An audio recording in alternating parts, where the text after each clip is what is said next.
Unsure of your dream? Study abroad destination? Clear your doubts. Videsh Consult. Call 9676502888.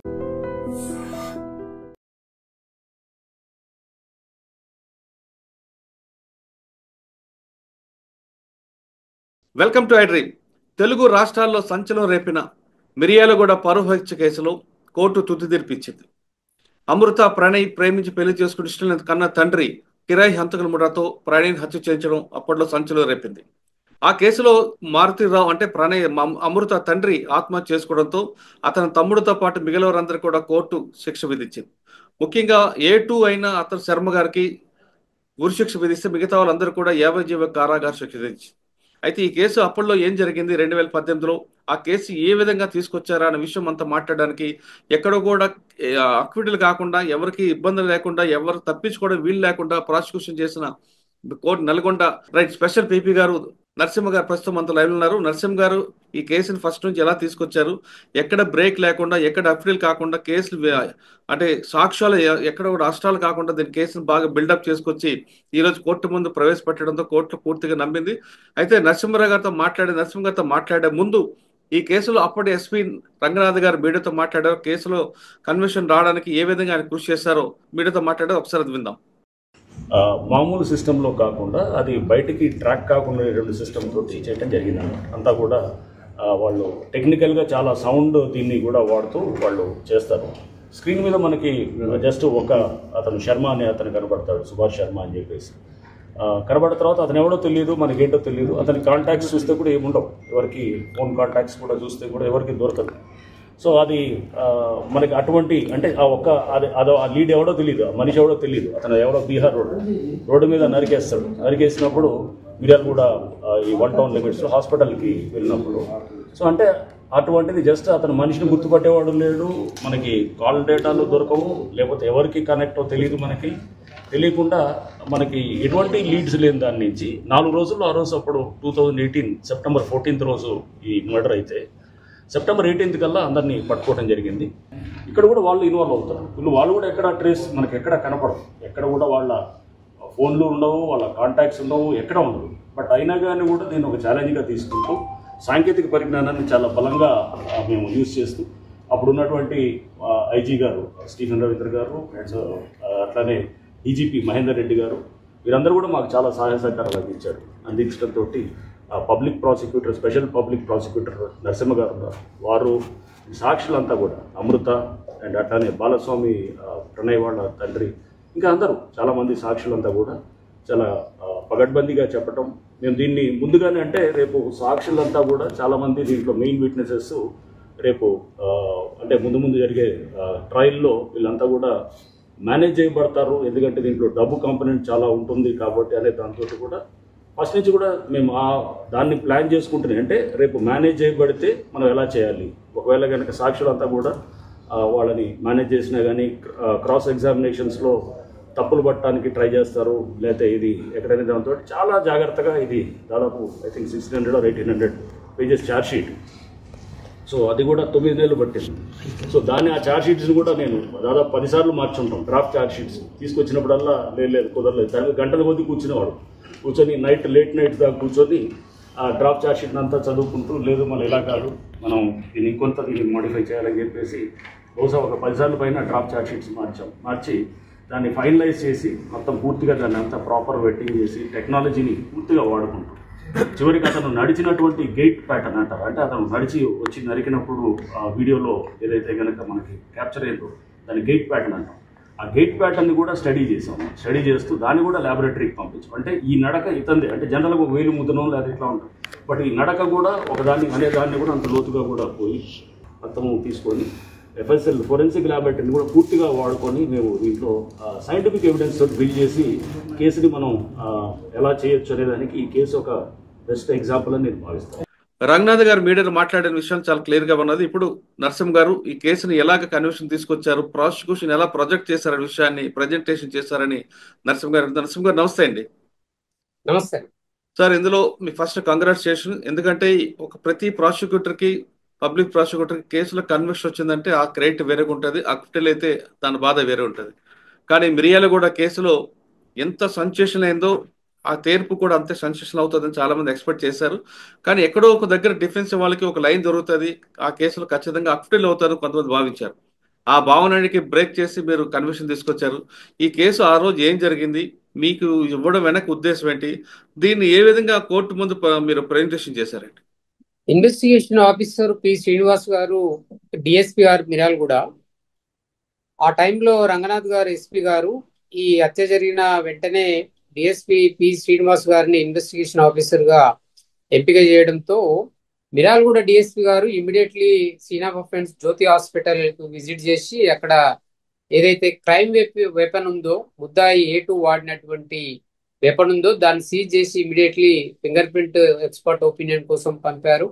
ఆ తర్వాత అక్కడి నుంచి investigation start చేసి ముద్దాయిలు హత్య నేరానికి ముందు అంత తర్వాత జరిగినటువంటి సంభాషణ, ఫోన్ కాన్వర్జేషన్ కావచ్చు, టవర్ లొకేషన్ కావచ్చు, ఈ ముద్దాయి A2 నేరం చేయడానికి ముందు ఎక్కడెక్కడైతే హోటల్లో స్టే చేశాడో, అది అనుపమ హోటల్ మలక్పేట కావచ్చు, తర్వాత సవేర హోటల్ నల్గొండలో కావచ్చు, మొత్తంగా సీసీ ఫుటేజ్లు ఆ రోజు జ్యోతి హాస్పిటల్ లో హత్య నేరం జరిగినటువంటి దృశ్యాలు రికార్డ్ అయి ఉన్నాయి కాబట్టి వాటిని కలెక్ట్ చేయడంలో, మొత్తంగా ఈ కేసులో ఓరల్ ఎవిడెన్స్ తో పాటు సైంటిఫిక్ అట్లాగే డాక్యుమెంటరీ ఎవిడెన్స్, టెక్నికల్ ఎవిడెన్స్ మొత్తంగా కలెక్ట్ చేసి వారు కోర్టులో ఛార్జ్ షీట్ ఫైల్ చేయడం జరిగింది. ఏదైతే వాళ్ళు మెటీరియల్ ఎవిడెన్స్ కోర్టులో ప్రొడ్యూస్ చేశారో, నేను 2/12/2019లో స్పెషల్ పీపీగా దీంట్లో అపాయింట్ చేయడం జరిగింది. అది ప్రణయ్ కుమార్ ఫాదర్ బాలస్వామి రిక్వెస్ట్ మేరకు డిస్ట్రిక్ట్ కలెక్టర్ గారు నన్ను స్పెషల్ పీపీగా అపాయింట్ చేశారు. ఆ తర్వాత జరిగినటువంటి పరిణామాలు, నేరం జరిగిన తర్వాత బెయిల్ పై వచ్చిన తర్వాత మారుతిరావు తన కూతుర్ని ఇంటికి తీసుకురావడానికి చాలా ఒత్తిడి చేయడంతో అప్పుడు రంగనాథ్ గారు కేసు కూడా రిజిస్టర్ చేయడం జరిగింది. ఆ తర్వాత నేను మారుతిరావు బెయిల్ క్యాన్సిలేషన్ కోసం కూడా పిటిషన్ మూవ్ చేయడం జరిగింది. దాని తర్వాత ఆయన కేసు కమెంట్స్ కాకముందే, చార్జెస్ ఫ్రేమ్ కాకముందే ఆయన సూసైడ్ చేసుకోవడం జరిగింది. ఆ సూసైడ్ చేసుకున్న తర్వాత అయితే వారు ఏదైతే ఎవిడెన్స్ కోర్టు ముందు పెట్టారో, నేను పబ్లిక్ ప్రాసిక్యూటర్ గా స్పెషల్ పీపీగా ఈ కేసును చాలా సీరియస్ గా తీసుకొని ప్రతి ఎవిడెన్స్ ను ప్రొడ్యూస్ చేయడం జరిగింది. దాదాపు as per the charge sheet ప్రకారం అయితే 102 మంది విట్నెస్లు సైట్ చేయడం జరిగింది. ఆ తర్వాత ప్రాసిక్యూషన్ విట్నెస్లుగా 78 మందిని ఎవిడెన్స్ తీసుకోవడం జరిగింది. అందులో 35 మంది ఓరల్ ఎవిడెన్స్, అంటే ఐ విట్నెస్లతో పాటు. అందులో ఐ విట్నెస్ లో అమృత వర్షిణి ఉంది, ఆ తర్వాత ప్రణయ్ కుమార్ మదర్ ఉంది. ఎప్పుడైతే హత్య చేశారో ఆ హత్య చేసినప్పుడు వాళ్ళు అక్కడే ఉన్నారు కాబట్టి సుభాష్ కుమార్ శర్మను అక్కడ ఐడెంటిఫై చేయడంతో పాటు కోర్టాల్లో కూడా ఓపెన్ కోర్టులో ఐడెంటిఫై చేశారు వాళ్ళు. అక్కడి నుంచి టెస్ట్ ఐడెంటిఫికేషన్ లో కూడా మేజిస్ట్రేట్ గారు టెస్ట్ ఐడెంటిఫికేషన్ చేసినప్పుడు కూడా వీళ్ళిద్దరూ సుభాష్ కుమార్ శర్మను ఐడెంటిఫై చేస్తారు. అట్లాగే సీసీ ఫుటేజ్లలో రికార్డ్ అయి ఉన్నటువంటిది, అట్లాగే మొబైల్ ఫోన్లలో వీళ్ళు హత్యకు ముందు తర్వాత మాట్లాడుకున్నటువంటి every point of bit of point వాళ్ళు రిట్రైవ్ చేసి దాదాపు 17 మంది ఎఫ్ఎస్ఎల్, అంటే ఈ రిట్రైవ్ చేసిన దాంట్లో కానీ ఫార్వర్డ్ చేసినటువంటి ఎఫ్ఎస్ఎల్ రిపోర్ట్ కానీ, అది సిడిఆర్స్ కానీ, నోడల్ ఆఫీసర్స్ కానీ, వీళ్ళంతా కూడా ఒక 17 మెంబర్స్ ఎక్స్పర్ట్స్ దీంట్లో మొత్తము డాటా అంతా కలెక్ట్ చేసి ఫార్వర్డ్ చేయడం జరిగింది. అంటే టెక్నికల్ ఎవిడెన్స్ దీంట్లో చాలా కీలకంగా మారింది. అట్లాగే ఐ విట్నెస్లు చెప్పినటువంటి సాక్ష్యం కోర్టు బలంగా నమ్మింది. అట్లాగే ఇన్వెస్టిగేషన్ ఆఫీసర్లు దీంట్లో 10 మెంబర్స్ గా అసిస్ట్ ఐఓ, మెయిన్ ఐఓకు వీరు కోఆర్డినేషన్ చేస్తూ ఈ పిన్ టు పిన్ కలెక్ట్ చేశారు ఇన్ఫర్మేషన్ నేరస్తులది. ముఖ్యంగా A2 హత్య చేసిన తర్వాత బీహార్కి పారిపోయినప్పుడు ఇమీడియట్లీ అతన్ని పికప్ చేశారు. పికప్ చేసి అతని దగ్గర 16,000 రూపాయలు, ఐడి కార్డు, ఇవన్నీ కూడా మెటీరియల్ ఆబ్జెక్ట్ సీజ్ చేశారు. నేరానికి పాల్పడినటువంటి ఈ కుట్ర కోణం ఏదైతే ఉందో వీరి వద్ద నుంచి కూడా క్యాష్ రికవర్ చేశారు, అట్లాగే మొబైల్ ఫోన్స్ రికవర్ చేశారు. మొత్తంగా as per the charge sheet ప్రకారము కోర్టు వారు చార్జెస్ ఫ్రేమ్ చేస్తారు before comments of the trial. ఆ సెక్షన్ ఆఫ్ 302 రెడ్ విత్ 34, అట్లాగే 120B రెడ్ విత్ 109 IPC, అట్లాగే section 3(2) class 5 of ఎస్సీ/ఎస్టీ PO act కింద కోర్టు వారి special judge ఎస్సీ/ఎస్టీ PO act special judge గారు charges frame చేస్తే ఫ్రేమింగ్ ఆఫ్ ఛార్జెస్ లో ఏ sections అయితే వాళ్ళు నేరస్తుల మీద అభియోగం మోపారో ఆ సెక్షన్లన్నిటిని కూడా సక్సెస్ఫుల్ గా ప్రాసిక్యూషన్ ప్రూవ్ చేయడం జరిగింది. అంటే ఓరల్ ఎవిడెన్స్ ఒక 37 మంది, సైంటిఫిక్ ఎవిడెన్స్ ఒక 17 మంది, ఐఓలు 10 మంది, 2 జ్యుడిషియల్ ఆఫీసర్లు, 4 పంచ్ విట్నెస్లు, ఎక్కడ కూడా చిన్న కాంట్రవర్సీ. జనరల్ గా ప్రాసిక్యూషన్ కేసు అనగానే డిఫెన్స్ వాళ్ళు క్రాస్ ఎగ్జామినేషన్ లో ఒమిషన్, కాంట్రడిక్షన్, వేరియేషన్స్ ఇవన్నీ వస్తాయి. కానీ వాళ్ళు తీసుకున్న లైన్ ఏంటండి? డిఫెన్స్ వాళ్ళు తీసుకున్న లైన్ ఏంటి? వాళ్ళు డిఫెన్స్ ఇప్పుడు మారుతిరావు చనిపోయిన తర్వాత 7 అక్యూజ్ A2 తరపున ఒక డిఫెన్స్ లాయర్ ని ఎంగేజ్ చేసుకున్నారు. వారు డిఫరెంట్ అడ్వకేట్స్ దీంట్లో ఎంగేజ్ అయి ఉన్నారు. అందరు కలిపి ఒకరికి కాదు, every advocate they engaged separate councils అన్నమాట. వాళ్ళు ఏంటంటే ఎస్సీ/ఎస్టీకి యాక్ట్ కిందకి రాదు, వీళ్ళు కన్వర్టెడ్ క్రిస్టియన్స్ అని చెప్పి మొదటి నుంచి వాళ్ళు అదే వాదన తీసుకున్నారు. కానీ బాలస్వామి ఫ్యామిలీ ఎప్పుడు కూడా ఎస్సీగానే ఉన్నారు. వాళ్ళు ఎస్సీ మాల కమ్యూనిటీ. వాళ్ళు తహసీల్దార్ గారు క్యాస్ట్ సర్టిఫికేట్ ఇవ్వడం జరిగింది. దాన్ని ఎక్కడ కూడా వాళ్ళు ఛాలెంజ్ చేయలేదు. మొత్తంగా ఎస్సీ/ఎస్టీ యాక్ట్ వారు ఎస్సీ కమ్యూనిటీకి చెందిన వారే అని చెప్పి ప్రూవ్ చేయడం జరిగింది. వాళ్ళ మ్యారేజ్ హిందూ సాంప్రదాయం ప్రకారం మ్యారేజ్ జరిగింది. ఆర్య సమాజ్లో 30 జనవరి 2018లో ఆ మ్యారేజ్ సర్టిఫికేట్ ను కూడా మార్క్ చేయించినాము. మ్యారేజ్ చేసినటువంటి అమర్ సింగ్ ఎవరైతే ఉన్నారో ఈ మ్యారేజ్ చేసిన వారిని కూడా ఎగ్జామ్ చేయడం. సార్ ఇప్పుడు మీరు ఎస్టీ/ఎస్టీ దీంట్లో మీరు ప్రూవ్ చేశారు, కానీ వాళ్ళు తీసుకున్న లైన్ మర్డర్ అంటారా కాదని చెప్పి వాళ్ళు తీసుకున్న లైన్ ఏంటి? డిఫెన్స్ వారు ఎక్కడ కూడా ప్రణయ్ కుమార్ అమృతకు ప్రేమ వివాహం జరిగిందని డిస్ప్యూట్ లేదు, మర్డర్ డెత్ డిస్ప్యూట్ లేదు, సీన్ ఆఫ్ అఫెన్స్ డిస్ప్యూట్ చేయలేదు. వాళ్ళు కేవలం ఒక ఎస్సీ/ఎస్టీ యాక్ట్ నే ఛాలెంజ్ చేశారు. డిఫెన్స్ అదే తీసుకున్నారు. అందులో సక్సెస్ఫుల్ గా ప్రాసిక్యూషన్ ఎస్టాబ్లిష్ చేసింది. ఒకటి, ఆర్య సమాజంలో హిందూ సాంప్రదాయం ప్రకారం మ్యారేజ్ జరిగింది. రెండోది, తహసీల్దార్ ఇష్యూ చేశాడు క్యాస్ట్ సర్టిఫికేట్. దాన్ని వాళ్ళు ఛాలెంజ్ చేయలేదు. వాళ్ళు చివరికి వాళ్ళు లాస్ట్ ఫినరల్ కూడా ఒక ఫాస్టర్ వచ్చాడని చెప్పి ఒక ఫోటో పెట్టడము, ఒక ప్రముఖ టీవీ యాంకర్ ను ఎవిడెన్స్ గా లీడ్ చేయడము, డిఫెన్స్ గా 2 విట్నెస్లను ఎవిడెన్స్ చేసుకోవడము, అది కూడా వారికి డ్యామేజ్ చేసిందని భావించవచ్చు. సో ఇక్కడ ఓవరాల్ గా ప్రాసిక్యూషన్ సక్సెస్ఫుల్ గా 78 మంది విట్నెస్లను ప్రొడ్యూస్ చేసి ఇంక్లూడింగ్ ఐఓతో పాటు ఎక్కడ కూడా ఈ నేరము వీళ్ళు చెయ్యలేదనేది కాకుండా ఈ నేరము పకడ్బందీగా కాన్స్పిరసీ తోటి, హత్య కోణం తోటి మోటివ్ ఎస్టాబ్లిష్ చేయడం జరిగింది, ప్రిపరేషన్ ఎస్టాబ్లిష్ చేయడం జరిగింది. కాన్స్పిరసీని చాలా కేసులలో కాన్స్పిరసీ ప్రూవ్ కావడం అంత ఈజీ కాదు. సో ఇక్కడ నేను కోట్ చేసినటువంటి సుప్రీంకోర్టు జడ్జిమెంట్ చాలా ఒక 5 జడ్జిమెంట్స్ కోడ్ చేయడం జరిగింది. అట్లాగే ఈ కేసును మొత్తంగా ఇన్వెస్టిగేషన్ ఏజెన్సీ హానర్ కిల్లింగ్ గా వాళ్ళు ఛార్జ్ షీట్ ఫైల్ చేస్తే హానర్ కిల్లింగ్ ఇది నిరూపించడానికి ఆ కోర్టులో కూడా మేము హానర్ కిల్లింగ్ ముద్దాయిల పైన ఎస్టాబ్లిష్ చేయడం జరిగింది. సార్ ఇవన్నీ అయిన తర్వాత జడ్జిమెంట్ ఏమొచ్చిందండి? జడ్జిమెంట్ మొత్తంగా హానర్ కిల్లింగ్ లో సుప్రీంకోర్టు గైడ్ లైన్స్ ప్రకారము రేరెస్ట్ ఆఫ్ రేర్ కేసు కింద తీసుకోవాలని ప్రాసిక్యూషన్ ఆర్గ్యుమెంట్ సబ్మిట్ చేసింది. కాబట్టి ప్రాసిక్యూషన్ వర్షన్ ప్రకారమే కోర్టు వారు A2కు డెత్ సెంటెన్స్ ఇచ్చిందండి. ఇలా మానవత్వం లేకుండా డే లైట్ మర్డర్ చేశాడు కాబట్టి అతనికి 302 ఐపీసీ అట్లాగే 120B ఐపీసీ అట్లాగే ఎస్సీ/ఎస్టీ పిఓ యాక్ట్ కింద సెక్షన్లు ప్రూవ్ అయింది. అతనికి డెత్ పెనాల్టీ కన్ఫర్మ్ చేయడం జరిగింది. అట్లాగే 15,000 రూపాయలు ఫైన్ కూడా ఇవ్వడం జరిగింది. ఇక రిమైనింగ్ అస్గర్ అలీ A3 నుంచి A8 వరకు లైఫ్ ఇంప్రిజన్మెంట్ చేస్తూ 10,000 రూపాయలు ఫైన్ కూడా ఇవ్వడం జరిగింది. సో వారి మీద కూడా 302, రెడ్ విత్ 34 అట్లాగే 120B అట్లాగే ఎస్సీ/ఎస్టీ యాక్ట్ కూడా ప్రూవ్ అయింది. ఓకే సార్, అందులో A2 ఇప్పుడు ప్రస్తుతం ఎక్కడ ఉన్నాడంటే ఏ జైల్లో ఉన్నాడు ఆయన? A2 ఇది చర్లపల్లి జైల్లో ఉన్నాడు ప్రస్తుతము. A3 చర్లపల్లి జైలు నుంచే ప్రతి అపిరెన్స్ కు ప్రొడ్యూస్ చేస్తున్నారు. A3 ఇవాళ మాత్రము ఆ, A3 అస్గర్ అలీ మాత్రము అరుణ్ పాండే హత్య కేసులో ఆయన లైఫ్ ఇంప్రిజన్మెంట్ ఫేస్ చేస్తున్నాడు. సబర్మతి జైలు నుంచి ఈ రోజు ప్రొడ్యూస్ చేశారు. సార్ ఇవాళ జడ్జిమెంట్ అప్పుడు A2 వచ్చారా కోర్టుకి? అందరు ఆల్ ఏమంటాడు ఆయన? ఏమంటాడు ఆయన? ఏమంటాడంటే నేను లేను ఇక్కడ, నేను ఈ హత్య నేరంతో నాకు సంబంధం లేదు అని అన్న తర్వాత వాళ్ళ ఫాదర్ మొన్ననే చనిపోయాడు, తల్లి ఒకతే ఉంది కాబట్టి తల్లి నా డిపెండెంట్ గా ఉంటుంది కాబట్టి కనకరించండి అని చెప్పి వేడుకోవడం జరిగింది. మొదట నాకు సంబంధం లేదన్నాడు, ఆ తర్వాత ఫ్యామిలీ గురించి చెప్పడం జరిగింది.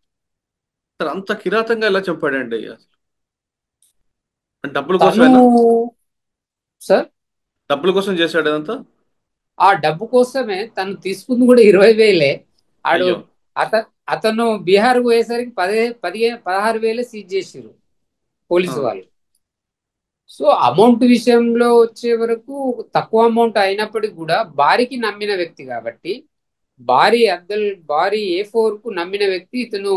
రాజమండ్రి జైల్లో ఇద్దరు కలుసుకోవడం జరిగింది, పరిచయం అక్కడ ఏర్పడ్డది.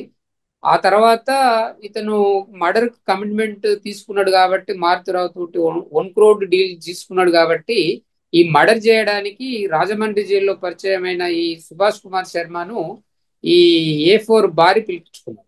A6 శ్రవణ్ కూడా కోర్టు యావజ్జీవ కారాగార శిక్ష లైఫ్. ఓకే, నా తండ్రి ఏ తప్పు చేయలేదు, అన్యాయంగా ఇరికించారంటూ ఆమెకు అతని కూతురు కోర్టు ముందు ఆర్గ్యుమెంట్ చేశారా? ప్రూఫ్ చూపించండి, కనీసం ఒక్క ప్రూఫ్ చూపించండి. చూపించింది మస్తు చూసినాం మేము. సరే ఇప్పుడు బయటకు రండి. ఇట్లా కాదు, ఇక్కడ కాదండి, మీరు లోపలికి వచ్చండి, బయటకు వెళ్ళండి. అసలు కోర్టు పెట్టుకోవడానికి రావద్దు. కోర్టు పెట్టుకోవడానికి మాట్లాడలేదు,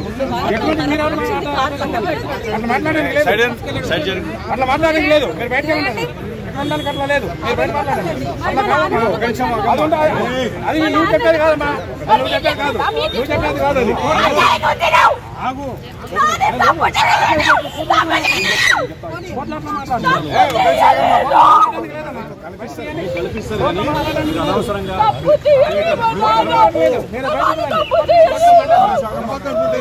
A6 గురించి ప్రాసిక్యూషన్ ప్రొడ్యూస్ చేసిన ఎవిడెన్స్ పర్టికులర్ గా అమృత వర్సిటీ ఓపెన్ కోర్టులో తన బాబాయ్ ఏ రకంగా హరాస్మెంట్ చేశాడు, రాఘవ థియేటర్ సినిమా కోసం వెళ్తే ప్రణయ్ నన్ను థియేటర్లకు వెళ్ళి గుంజుకొచ్చి తీసుకెళ్లి ఇంటికి తీసుకెళ్లి కొట్టాడనేది చెప్పింది ఓరల్ ఎవిడెన్స్ అది.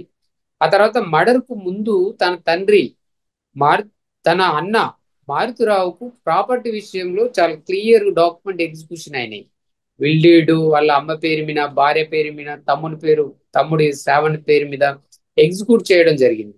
అట్లాగే చింతపల్లి క్రాస్ రోడ్ దగ్గర ప్లాట్ అమ్మితే దానికి జాయింట్ గా వీళ్ళు ఓనర్స్ ఉంటే ఆ ప్లాట్ అమ్మడానికి ఇతను సహకరించిండు అనేది ఈ డాక్యుమెంట్ ఎవిడెన్స్. రెండవది ఈయన మొబైల్ ఫోన్ కూడా సీజ్ చేసి దాంట్లో ఉన్న డాటా కూడా కలెక్ట్ చేసి దాన్ని కూడా రిట్రైవ్ చేసి FSL పంపిస్తే తను అన్నతో మాట్లాడుకున్న మాటలు ఆ చైన్ ఆఫ్ లింక్ కుదిరిచ్చారు. ఇక్కడ డిఫెన్స్ ఎవిడెన్స్ లో ఒక ప్రముఖ టీవీ యాంకర్ ను ఎవిడెన్స్ పెడితే క్రాస్ ఎగ్జామినేషన్ లో నేను TV9 టెలికాస్ట్ చేసింది పూర్తిగా ఎగ్జిబిట్ చేయించిన. ఎందుకు? అందులోనే శ్రావణ్ కుమార్ పాత్ర ఉందనేది వాళ్ళ విట్నెస్ తోటి చెప్పియడం జరిగింది. SP గారు ప్రెస్ మీట్ పెట్టింది కూడా వాళ్ళు ఫైల్ చేశారు, దాంట్లో క్లిప్ ఫైల్ చేశారు. అది కూడా చాలా ఎఫెక్ట్ అయిందని నేను భావిస్తున్నాను. ఎందుకంటే SP గారు క్లియర్ గా రంగనాథ్ గారు ఎవరెవరు కుట్రదారులు, ఎవరెవరు రోల్ ఎట్లా ఉంది మర్డర్ లో అనేది స్పష్టంగా చెప్పిండు. ఆ చెప్పిన విషయం ఆ విట్నెస్ తోటి నేను అడ్మిట్ చేయించిన.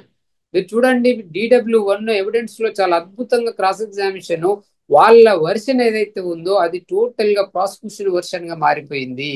SP గారు ప్రెస్ మీట్ గాని ఆ TV9 టెలికాస్ట్ చేసి ఇది హానర్ కిల్లింగ్ అని, పరువు హత్య అని, ప్రణయ్దే లాస్ట్ మర్డర్ అని కావాలి అని చెప్పి అన్న ఆ మొత్తం ఇన్ఫర్మేషన్ ఆ విట్నెస్ తోటే నేను కోర్టులో రికార్డ్ చేయించిన. మరి ఇక్కడ ఓరల్ ఎవిడెన్స్, ఇక్కడ డాక్యుమెంట్ ఎవిడెన్స్, అక్కడ సెల్ ఫోన్, మొబైల్, వాళ్ళు పెట్టిన డిఫెన్స్ ఎవిడెన్స్ లోనే TV9 లో వచ్చిన ప్రసారాలన్నీ కూడా ఆ విట్నెస్ ద్వారా అడ్మిట్ చేయించిన. మరి ఇది సరిపోదండి? శ్రవణ కూతురు ఏమంటున్నారంటే హత్యకి ఎలాంటి నేరుగా సంబంధం లేదు, కావాలని అన్యాయంగా ఇరికించారు తన తండ్రి అంటుంది. ఇప్పుడు ప్రాసిక్యూషన్ వర్షన్ ఏంటండి, ఇది సీక్రెట్ ఆఫ్ ప్లాన్, కాన్స్పిరసీ ఉంది. Conspiracy applied all the accused, అందరి మీద 120B చార్జెస్ ఫ్రేమ్ అయినవి. ఈ 120B అనేది సీక్రెట్ ఆఫ్ ప్లాన్. ఈ ప్లాన్ అనేది ఒకరే ఎగ్జిక్యూట్ చేశారు. Murder executed by the A2 hacked the on the deceased కదా ఇక్కడ పాయింట్. ఇంతమంది కుట్రలో దాన్ని అమలు చేసింది A2. కాబట్టి మిగతా వాళ్ళంతా కుట్రదారులు. వాళ్ళు ఆ సమయంలో ఒకరు డబ్బు ప్రొవైడ్ చేస్తారు, ఒకరు వెపన్ ప్రొవైడ్ చేస్తారు, ఒకరు షెల్టర్ ఇస్తారు. వీళ్ళందరూ కూడా they are all the conspirators కదా. కాబట్టి 120B ప్రూవ్ అయింది అక్కడ. 302 ఎలాగో లింక్ అవుతుంది. కాబట్టి మెయిన్ అఫెన్స్ 302 ఉన్నప్పుడు 120B కూడా అప్లై అవుతున్నప్పుడు, అట్లాగే కులం తక్కువ వాడిని నువ్వు ఎట్లా పెళ్లి చేసుకుంటావు అని చెప్పి అమృతం నువ్వు చేసుకొని కొట్టిన ఎవిడెన్స్ కూడా ఇది లింక్ వస్తుంది కదా, కొరాబరేషన్ వస్తుంది కదా. మొత్తమే ఎవిడెన్స్ లేదా అనడం సరైనది కాదు. ప్రాసిక్యూషన్ సక్సెస్ఫుల్ గా ఏ ఒక్క పాయింట్ ను కూడా వదలకుండా all charges proved without reasonable doubt. Behind of all the reasonable doubt the prosecution successfully establish with all the charges. కాబట్టి ఈ కన్విక్షన్ వచ్చింది. అంత ఈజీ కాదండి ఎవిడెన్స్ లేకుండా. ఓకే, దీని మీద వాళ్ళు పైకోర్టుకు వెళ్ళొచ్చా ఇంకా అప్పీల్కి? ఎందుకు వెళ్ళకూడదు? They having a right to appeal 1 month లో అప్పీల్ చేసుకోవచ్చు. అప్పీల్ చేసుకున్నంత మాత్రాన అది ఇమీడియట్లీ హియరింగ్ రాకపోవచ్చు. 1 or 2 years పట్టవచ్చు. ఫైనల్ హియరింగే వస్తుంది. ఫైనల్ హియరింగ్ వచ్చినప్పుడు కింది కోర్టు తీర్పును సెట్ సైడ్ చేయొచ్చు, కన్ఫర్మ్ చేయొచ్చు. కానీ అంతవరకు వీళ్ళిద్దరు అందరూ జైలుకి వెళ్ళాల్సిందే. అంతే, ఉండాల్సింది. అంటే A1 లేరు కాబట్టి మిగతా అందరూ జైల్లో ఉండాల్సిందే. ఎస్ ఉండాల్సిందే, తప్పదు. మొత్తం మీద ఈ కేసులో తీసుకుంటే ఎక్కడ లింక్ తెగిపోకుండా ప్రాసిక్యూషన్ కరెక్ట్ ప్రెజెంటేషన్ చేసింది కాబట్టి కన్విక్షన్ వచ్చింది అంటున్నారు నరసింహ్ గారు. ప్రతి కేసులో కూడా ప్రాసిక్యూషన్ డిపార్ట్మెంట్లో పనిచేస్తే మన దేశంలో కన్విక్షన్ రేటు పెరిగే అవకాశం చాలా స్పష్టంగా కనిపిస్తుంది. ఇక నరసింహ్ గారితో మాట్లాడిన తర్వాత ఈ కేసులో వచ్చిన తీర్పుకి ప్రణయ్ తండ్రి ఏమన్నారో ఒకసారి చూద్దాం. చివరికి ఈరోజు వచ్చినటువంటి తీర్పుతోని న్యాయం అనేది జరిగింది. వాస్తవంగా అందరూ మీకు సంతోషంగా ఉందంటారంటే సంతోషం కాదు ఇది. వాస్తవంగా ఏంటంటే నా బాధను ఎవరు తీర్చలేరు, నా కొడుకు లేని బాధ ఎవరు తీర్చలేరు. మేము ప్రతినిత్యం బాధపడుతూనే ఉన్నాం. ఎవరన్నా బయట బాబులు కనపడినప్పుడల్లా, మా బాని క్లాస్మేట్స్ కనిపించినప్పుడల్లా బాధ ఉంటుంది. కాబట్టి దయచేసి నేను చెప్పేది ఏంటంటే చంపుకోవటం అనేది కరెక్ట్ కాదు. ఇప్పుడు నా మనవడు ఉన్నాడు, మనవడిని కూడా నేను చూసుకోవాలి. మాకు ఎవరి మీద కోపాలు లేవు. మేము ఈ కేసు విషయంలో సాక్ష్యం చెప్పాము. మా బాధ్యత మేము నిర్వర్తించాము. కేవలం ఈ హత్యలు ఆగాలనే ఉద్దేశంతో చెప్పాము తప్ప వేరే మరొకటి కాదని ఈ సందర్భంగానే తెలియజేస్తున్నాను. న్యాయస్థానం కూడా కరెక్ట్ అయిన తీర్పిచ్చింది. ఈ సందర్భంగా చివరిగా నేను చెప్పేది ఒకటే, న్యాయం అనేది ఉంటుంది. పోలీసులు కానివ్వండి, చట్టం కానివ్వండి, న్యాయమూర్తులు కానివ్వండి, న్యాయవాదులు కానివ్వండి ప్రలోభాలకు లొంగుకారు. ఈ దేశంలో, ఈ రాష్ట్రంలో, ఈ సమాజంలో న్యాయం అనేది ఉందని మరొకసారి రుజువందని తెలియజేసుకుంటూ సెలవు తీసుకుంటాం. జనరల్ గా the practice of the prosecution చాలా కేసులలో ఒమిషన్, కాంట్రడిక్షన్, అట్లాగే అడ్మిషన్స్ ఉంటాయి. ఒక విట్నెస్ కు ఇంకొక విట్నెస్ కాంట్రడిక్షన్స్ ఉంటాయి. మీరు ఎంటైర్ 78 విట్నెసెస్ లో ఎక్కడ కూడా కాంట్రడిక్టరీ ఎవిడెన్స్ ఉండదండి. Every witness link with another. అట్లా ఎస్టాబ్లిష్ అయినటువంటిది ఈ కేసు. ముఖ్యంగా ఏ కేసులోనైనా ఓరల్ ఎవిడెన్సే ఉంటుంది జనరల్ గా మర్డర్ కేసులలో. సరే, unless collection of the documentary evidence కావచ్చు, కానీ ఈ కేసులో ఓరల్ ఎవిడెన్స్ తో పాటు డాక్యుమెంటరీ ఎవిడెన్స్ ఉంది, టెక్నికల్ ఎవిడెన్స్ ఉంది, సైంటిఫిక్ ఎవిడెన్స్ ఉంది. ఈ సైంటిఫిక్ ఎవిడెన్స్ ఇవాళ కీలకంగా మారింది. కాబట్టి ఏ రకంగా చూసుకున్నా కూడా ముద్దాయిలు ఈ కేసు నుంచి ఎస్కేప్ కావడం అనేది అసాధ్యం అనేది ప్రాసిక్యూషన్ భావిస్తుంది. సూపర్ అండి. మిర్యాలగూడ కేసులో జడ్జిమెంట్ వచ్చిన తర్వాత పోలీసులు బందోబస్తు ఏ విధంగా ఉంది? ఈ కేసులో జడ్జిమెంట్ రావడానికి, కన్విక్షన్ రావడానికి పోలీసులు ఇన్వెస్టిగేషన్ ఎలా చేశారు? ప్రస్తుతం కేసు నుంచి బయటపడ్డ కొంతమంది వ్యక్తులు మరొకసారి అమృత మీద దాడి జరిగే అవకాశం ఉందా? అమృతకి ఎలాంటి రక్షణ కల్పిస్తారు విషయాన్ని మనతో మాట్లాడడానికి మిర్యాలగూడ డిఎస్పీ రాజశేఖర్ రాజు గారు ఉన్నారు. సార్ నమస్తే అండి. నమస్కారం అమూల్య గారు. Sir, first of all me Nalgonda police conviction వచ్చినందుకు కంగ్రాచులేషన్ అండి. ఎందుకంటే ఒక కేసులో కన్విక్షన్ రావడం ఎంత ఇంపార్టెంట్, అంత బాగా పనిచేశారు మీరందరూ కూడా. అందరూ పర్టికులర్ గా పరువు హత్య కేసు కాబట్టి చాలా సీరియస్ గా తీసుకున్నారు. అప్పుడు ఎస్పీ రంగనాథ్ గారు, ప్రజెంట్ ఎస్పీ శరత్ పవార్ గారు కూడా ఆ టీం ఎక్కడ అంటే ఆ కేసు లింక్ తెగిపోకుండా ఆ కేసులో ఎక్కడ డిస్టర్బెన్స్ లేకుండా మీ మీ అందరి టీం వర్క్ బట్టి ఈ రోజు కన్విక్షన్ వచ్చింది. ఒకసారి మీ ఆ కేసులో ఎక్కడ అంటే సాధారణంగా కొన్ని కేసుల్లో ఐఓ ట్రాన్స్ఫర్ అవగానే కేసు వేయిపోతుంటది. కానీ ఈ కేసులో పర్టికులర్ ఈ కేసులో స్టార్టింగ్ నుండి ఎండింగ్ వరకు ఎంతమంది మారినా కేసులో మాత్రం ఎక్కడ డ్యామేజ్ లేకుండా జరిగింది. ఆ డ్యామేజ్ లేకుండా జరగడానికి మీ వంతు కృషి ఎలా చేశారు? సో మురళి గారు, ఇది బేసికల్గా అండి 2018 సెప్టెంబర్ 14న మిర్యాలగూడలో డే బ్రాడ్ లైట్లో జరిగినటువంటి ఒక సెన్సేషన్ హానర్ కిల్లింగ్ అండి. ఆ మర్డర్ జరిగిన తర్వాత అప్పుడు ఆఫీసర్స్ చాలా అంటే చాలా ఇమ్మీడియట్గా ఎక్సలెంట్గా రియాక్ట్ అయినారు. అయి క్రైమ్ సీన్ దగ్గర నుంచి చార్ట్ షీట్ వరకు ఒక అద్భుతమైనటువంటి ఇన్వెస్టిగేషన్ స్కిల్స్ తోటి ఏ క్లూ వదిలిపెట్టకుండా ఓరల్ ఎవిడెన్స్ కానివ్వండి, లేదు డాక్యుమెంటరీ ఎవిడెన్స్ కానివ్వండి, పర్టికులర్లీ టెక్నికల్ ఎవిడెన్స్ కానివ్వండి, ఎలక్ట్రానిక్ ఎవిడెన్స్ కానివ్వండి, దీన్నంతా చాలా అద్భుతంగా కలెక్ట్ చేసి ఎనలైజ్ చేసి దాన్ని కొలేట్ చేసి చార్ట్ షీట్లో ఒక హైలీ అప్రిషియబుల్ మేనర్లో దాన్ని చార్ట్ షీట్లో పెట్టి చార్ట్ షీట్ వేయటం జరిగింది. దీంట్లో ఎంతో మంది ఎక్స్పర్ట్స్ దీంట్లో పనిచేసినారండి.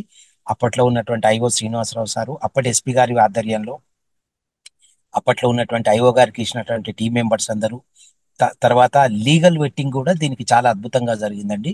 For example they have taken the help of Epur Ramulu garu, ఆయన హెల్ప్ కూడా తీసుకున్నారు. ఆయన వెరీ సీనియర్ ప్రాసిక్యూటర్ ఆయన. అట్లే లోకల్ ప్రాసిక్యూటర్స్ అందరూ కూడా చాలా హెల్ప్ చేసినారు దీంట్లో.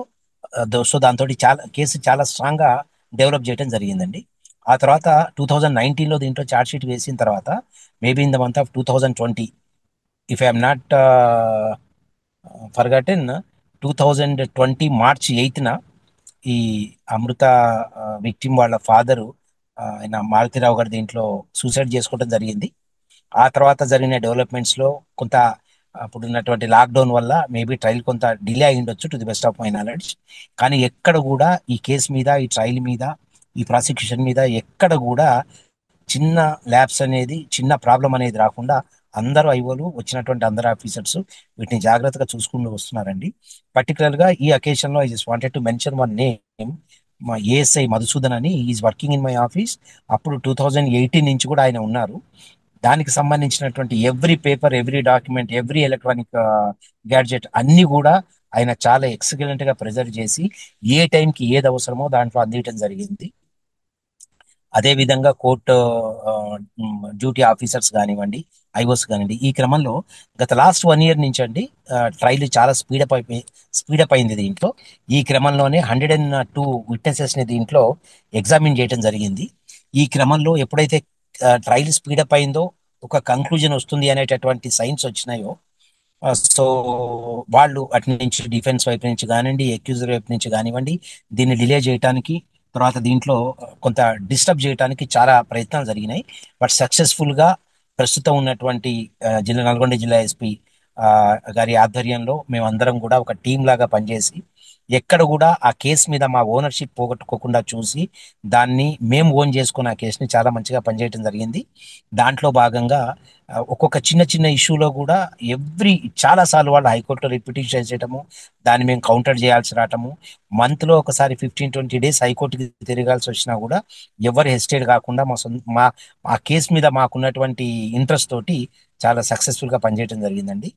ఈ క్రమంలో గత వారం రోజుల క్రితం టోటల్ ఇదంతా కూడా Saturday, I think on Friday, last Friday entire prosecution was closed. దాని తర్వాత ఈ రోజు జడ్జిమెంట్ పెట్టినారు. ఈ రోజు ఇచ్చినటువంటి జడ్జిమెంట్ మీ అందరికీ తెలుసండి. దీంట్లో A2 ఎవరైతే సుభాష్ కుమార్ శర్మ ఉన్నారో అతనికి డెత్ సెంటెన్స్ పాస్ చేసినారు. అతనితో పాటు ఉన్న A3 to A8 వరకు అందరికీ కూడా లైఫ్ ఇంప్రిజన్మెంట్ ఇవ్వడం జరిగింది. ఇట్స్ ఎ సెన్సేషనల్ జడ్జిమెంట్ అండి, and it's a land mark also. అది ఒక మంచి మెసేజ్ సొసైటీలోకి ఖచ్చితంగా పంపిస్తుంది. సొసైటీలో ఏ క్రైమ్ అన్నా చేయొచ్చు, చేసి ఎట్లయినా తప్పించుకోవచ్చు, లేదు అంటే చిన్న శిక్షలతో తప్పించుకోవచ్చు. పోలీస్ని అంటే ఇన్వెస్టిగేటింగ్ ఏజెన్సీస్ని, ప్రాసిక్యూషన్ ఏజెన్సీస్ని మిస్గైడ్ చేయొచ్చు అనేటటువంటి ఆలోచన ఎవరికైనా ఉంటే they should give it up అండి. It's an excellent message to all that ఎవరు క్రైమ్ కమిట్ చేసినా కూడా they will be taken to task అండి. Thank you. ఓకే సార్, ఇందులో ఫైనల్ గా చెప్పండి, A6 సంబంధించిన వాళ్ళ కుటుంబ సభ్యులు కోర్టు దగ్గర రావడం, కోర్టు దగ్గర కాసేపు హడావుడి చేశారు. మా తండ్రి ఎటువంటి అన్యాయం చేయలేదు, నేరం చేయలేదు, కానీ కావాలని ఇరికించారని ఆమెకు గొడవ చేసింది. అది అల్టిమేట్గా తీసుకుంటే అమృతకి ఏమైనా ఎఫెక్ట్ అయ్యే అవకాశం కనిపిస్తుందా? ఆ విధంగా ఎఫెక్ట్ కాకుండా అమృతకి మీరు ఏమైనా రక్షణ కల్పిస్తున్నారు? డెఫినెట్ గా అండి, we will take all precautions and that is emotional part of those family members అండి. జనరల్ గా మేబీ వాళ్ళ పేరెంట్ ఆయన లైఫ్ కన్విక్షన్ వచ్చింది అనేటటువంటి ఎమోషన్ లో వాళ్ళు ఏమన్నా మాట్లాడి ఉండవచ్చు. But from our side we will take all precautions అండి. ఇన్ఫార్మ్ అన్ని అంతా కూడా మాకు నోటీస్ లో ఉంది. We will take all precautions to protect every one అండి దీంట్లో. Thank you.